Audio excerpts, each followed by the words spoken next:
রাব্বুল আলামিনের কাছে এই আলোচনা অত্যন্ত প্রিয়। আলহামদুলিল্লাহ। আমরা কার আলোচনা করতে আসছি? নবী করিম সাল্লাল্লাহু আলাইহি ওয়াসাল্লামের আলোচনা করতে এসেছি।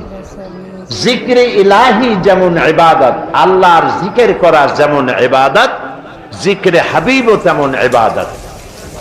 জিক্রে হাবিব মানে নবী করিম সাল্লাল্লাহু আলাইহি ওয়াসাল্লামের স্মরণ করা, তার সম্পর্কে আলোচনা করা। প্রিয় ভাই সব, আমি নবী করিম সাল্লাল্লাহু আলাইহি ওয়াসাল্লামের সিরাতের কোন জায়গা দিয়ে শুরু করব আমি ঠিক ঠিকানা করতে পারছি না।